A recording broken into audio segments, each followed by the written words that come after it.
Me engañaron con mi mejor amigo y crié a sus hijos sin saberlo.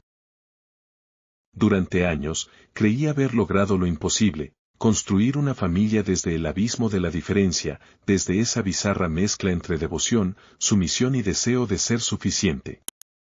Tenía 37 años, ella apenas 25 cuando nos casamos.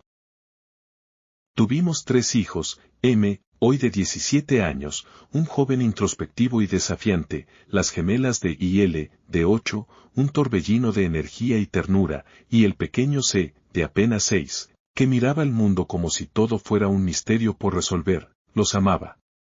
Nunca dudé de que eran míos, pese a los murmullos, las bromas crueles y las sospechas enterradas en lo más hondo. J, quien fue mi mejor amigo desde los años de juventud, era parte esencial de esa estructura. Un hombre encantador, atlético incluso entrados los 50, siempre sonriente, siempre disponible. Aparecía cada viernes por la noche, con su botella de vino y su aire casual, una presencia cómoda, familiar, casi fraterna. Nunca sospeché de él, nunca imaginé lo que ocurría mientras salía por cigarrillos o cuando los niños dormían. Fue una foto la que comenzó a despertar las preguntas. Una reunión familiar, un retrato casual en el jardín.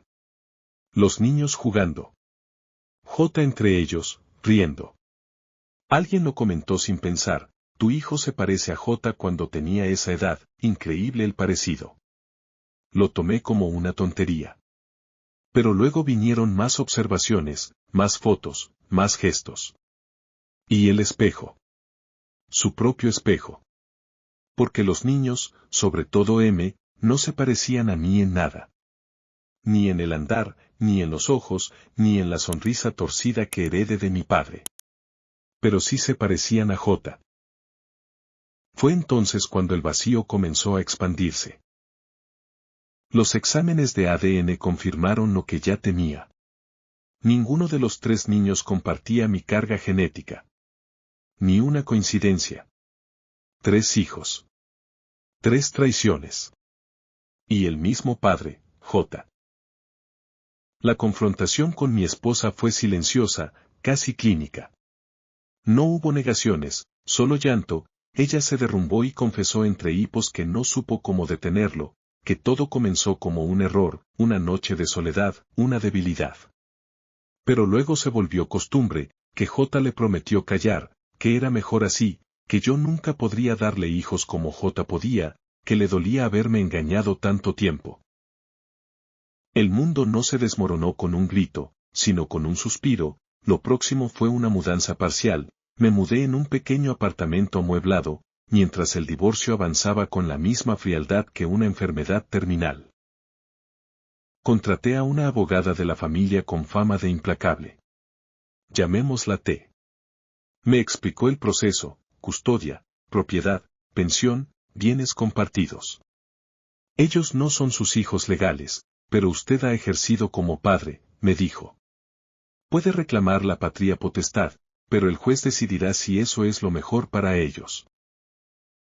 Mientras tanto, la casa se tornó una zona de guerra. M se volvió hostil, se negaba a hablar conmigo, las gemelas lloraban sin comprender y se preguntaba todos los días si papá iba a volver.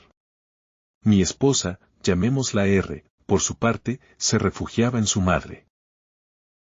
J había desaparecido, no contestaba mensajes, ni llamadas. Se hablaba de que se había mudado a otra ciudad, nadie sabía dónde estaba o tal vez fingían no saber. En la escuela, los niños comenzaron a sufrir. M se peleó con un compañero tras oír que su padre era un cornudo viejo. Las gemelas fueron separadas por los psicólogos tras episodios de ansiedad, se dejó de comer durante días. La institución llamaba a reuniones constantes, los informes eran fríos, pero lapidarios. El cambio familiar ha afectado seriamente el desempeño emocional de los menores. R, bajo consejo de su abogada, comenzó a negarme el contacto regular con los niños, alegó inestabilidad emocional. No está en condiciones de verlos, dijo. Y aunque el juez no impuso restricciones, la relación se tornó cada vez más difícil. El proceso de divorcio duró 7 meses, fue un desfile de audiencias, peritajes, informes psicológicos, testimonios cruzados. Al final, el juez determinó que, si bien no existía vínculo biológico, el demandante había sido padre por conducta y se me otorgaba un régimen de visitas gradual, custodia exclusiva para R.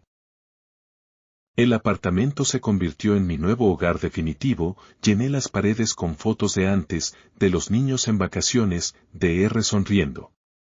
A veces las miraba por horas. A veces las bajaba. A veces las quemaba. Comencé terapia, la psicóloga, era joven, empática, demasiado positiva para mi gusto. Pero fue ella quien me hizo entender que no había perdido todo.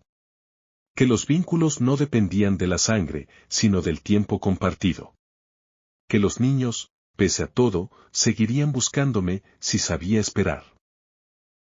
Un año después, las gemelas me visitaban cada 2 fines de semana. Se dormía en mi casa los domingos. M no había vuelto a aparecer. A veces lo veía de lejos, en la calle, en la estación, en una cancha de baloncesto, nunca se acercaban, pero se miraba. Y bastaba un gesto, una inclinación de cabeza, para saber que el hilo, aunque roto, no estaba del todo perdido. R, por su parte, se mostraba cordial en los intercambios, jamás pidió perdón de nuevo. Su vida seguía, con una rutina firme, con un nuevo trabajo, nuevas amistades. Jamás volvió a hablar de J. Un día, al recoger a C, este me preguntó si yo era su verdadero papá. Me detuve, pensé. No sabía qué responder, soy el papá que te ama, fue lo único que pude decir. Y el niño, sin entender del todo, asintió. Pasaron 2 años desde la última vez que M cruzó una palabra conmigo. Se ya escribía su nombre con soltura y las gemelas, cada vez más idénticas en lo físico, comenzaban a bifurcarse en el alma, de era reservada, tímida, dibujaba en sus cuadernos árboles oscuros y casas vacías. L, en cambio, hablaba sin cesar, cantaba a escondidas y preguntaba constantemente por su papá. El tiempo había hecho poco por borrar las cicatrices, pero al menos les enseñaba a vivir con ellas. Yo por decisión propia, me había convertido en una figura espectral en la vida de los niños. No por falta de deseo, sino porque el sistema, la culpa y la incertidumbre conspiraban para mantenerme a distancia, me aferraba a las visitas quincenales como a un ritual sagrado, preparaba cada encuentro con devoción, cocinaba sus comidas favoritas, desempolvaba juegos viejos, ponía música suave para no agobiar a nadie. Pero la brecha crecía, sobre todo con M. Un día recibió una notificación judicial inesperada, no era de R. Era de una firma legal contratada por los padres de J. Una demanda civil por difamación y perjuicio moral. Alegaban que había contribuido, mediante rumores y declaraciones informales, a destruir la imagen pública de su hijo, lo que supuestamente había afectado su carrera empresarial y sus relaciones sociales. J, al parecer, estaba de regreso, había reaparecido en una ciudad vecina y comenzaba a reconstruir su reputación con ayuda de un bufete caro y despiadado. Mi abogada T. tomó el caso sin titubeos. No ganarán, dijo sin emoción, pero tampoco con optimismo. Pero te desgastarán, y tenía razón. Durante los siguientes meses, fui arrastrado nuevamente por el fango legal.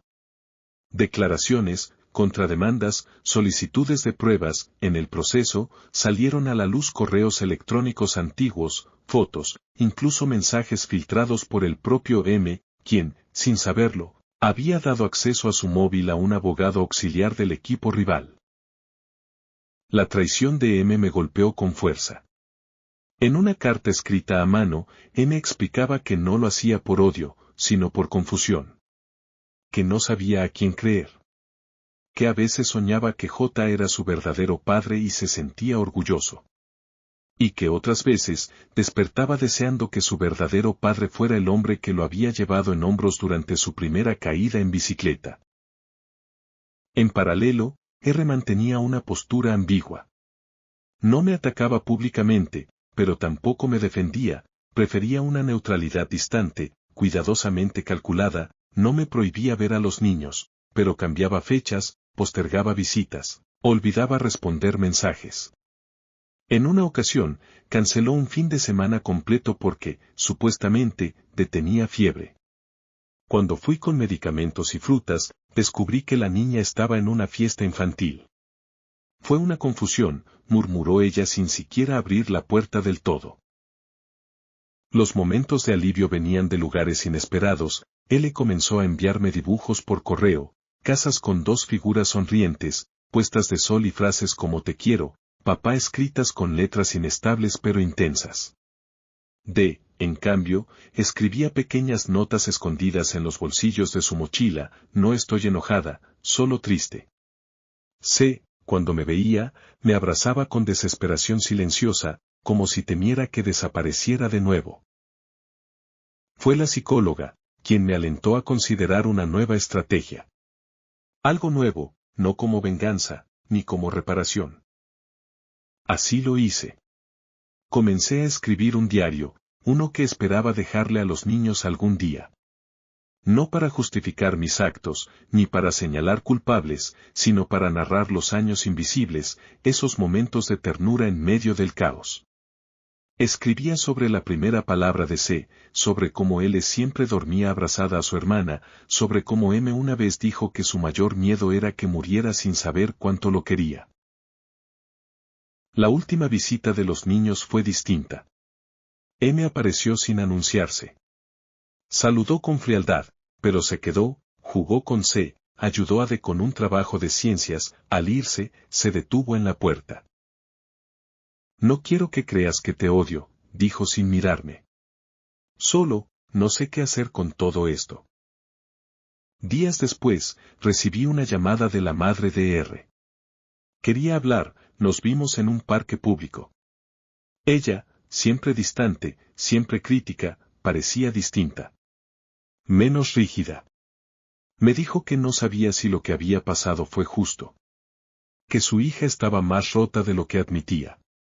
Que, pese a todo, creía que yo había sido el único adulto en esa historia. No pidió perdón. Pero fue lo más cerca que estuvo. El invierno llegó y las visitas se espaciaron, los mensajes se hicieron menos frecuentes. A veces recibía una postal, una llamada corta. Otras veces, nada. El apartamento sigue igual, las fotos, las paredes silenciosas, los juguetes guardados, como un museo de una vida prestada. Una noche, soñé que estaba en una playa con los niños. Jugaban, reían. Al despertar, no sentí tristeza. Sentí gratitud. Había amado. Había perdido.